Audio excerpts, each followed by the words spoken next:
Pour fuir la bouillonnante capitale et se rapprocher de sa base de pilote d'hélicoptère ambulance, le prince William avait délaissé Kensington Palace, la résidence du jeune couple à Londres.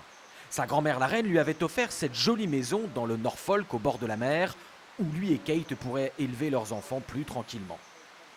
Des arbres ont même été replantés pour que le couple royal soit à l'abri des regards. Rien n'y a fait. Les paparazzis se sont glissés dans les bois. Il y a quelques jours, la coupe est pleine, la famille royale publie cet avertissement solennel. Une ligne rouge a été franchie, et toute nouvelle escalade dans ces tactiques représenterait un réel problème de sécurité.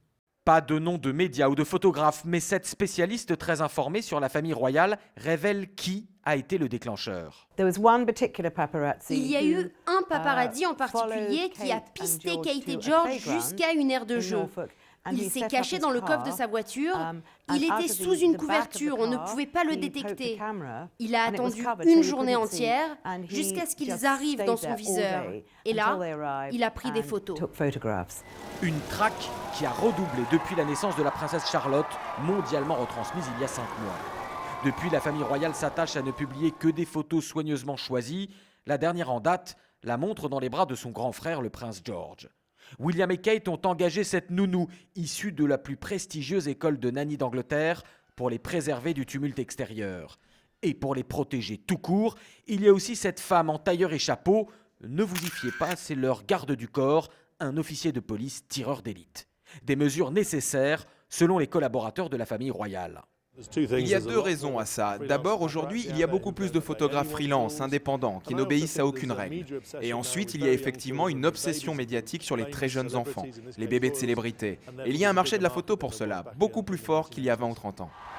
De fait, l'avertissement royal était surtout destiné aux photographes et aux médias étrangers, car depuis un certain drame de 1997, tous les journaux britanniques, sans exception, ont conclu un pacte très respecté avec la famille royale. Quand la princesse Diana est morte, la presse a conclu un accord stipulant qu'elle ne harcèlerait pas William et Harry. Les médias britanniques ont senti sincèrement qu'ils ne devaient pas pourchasser de jeunes enfants, que ces enfants devaient avoir un droit de grandir sans être photographiés en permanence.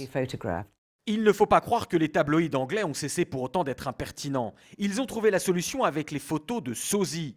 Fausse Majesté la Reine, faux William et fausse Kate, et pour le coup, pas de pitié, même pour les bébés.